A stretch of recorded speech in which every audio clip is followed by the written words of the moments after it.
Penny Robinson. Hi, Cynthia. Hi, I want to welcome you to this collaborative conversation that we're going to have. Thank you. It's my pleasure. Good.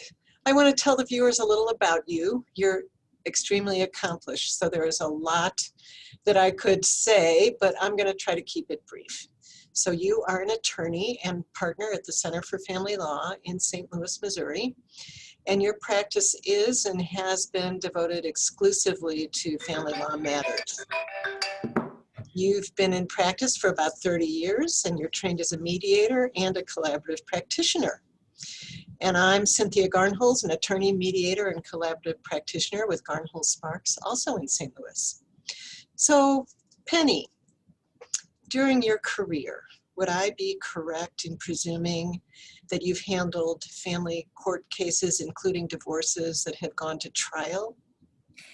That is correct, Cynthia. When you were describing my background, you mentioned collaborative and mediation and not traditional litigation. And that is something that I have done and currently do. And over the course of my career have tried many divorce cases. Okay. So, Penny, in your experience, how do trials affect families during the court process itself?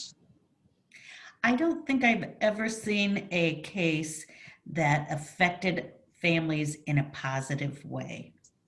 The very nature of litigation or a court case is contentious, and that contentiousness, in my experience, continues throughout the court process. And if anything, gets worse, not better. What about afterward, after the trial is done and the judgment is issued? What is your experience in terms of the effect on the family afterward? I think that the contentiousness continues. And again, this is just what I've seen. I'm not a mental health person and can't speak to that aspect of it.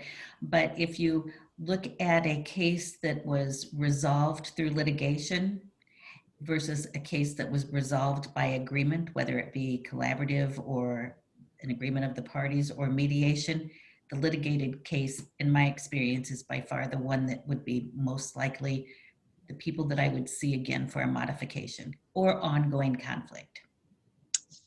So we are both members of the Collaborative Family Law Association of St. Louis, fondly known as CFLA.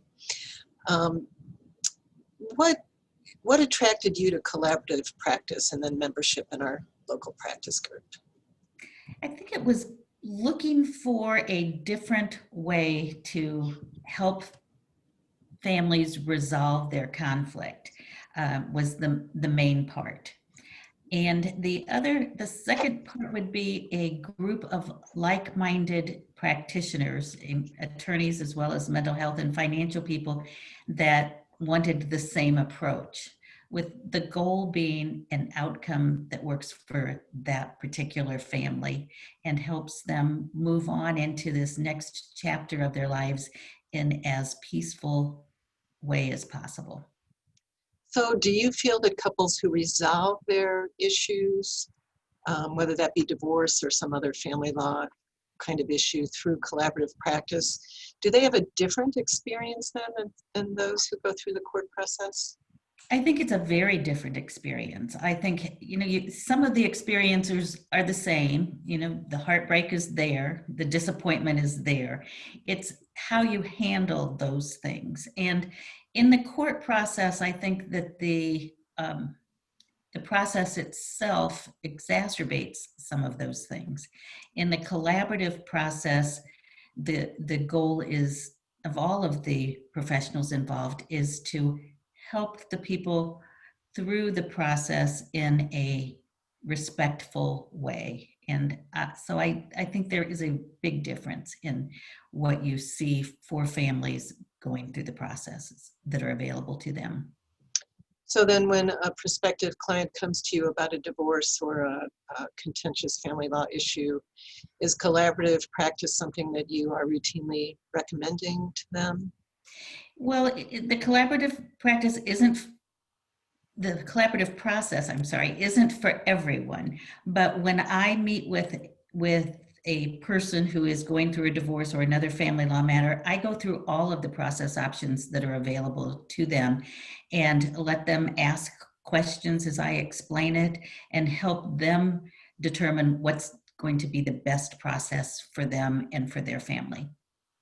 Excellent.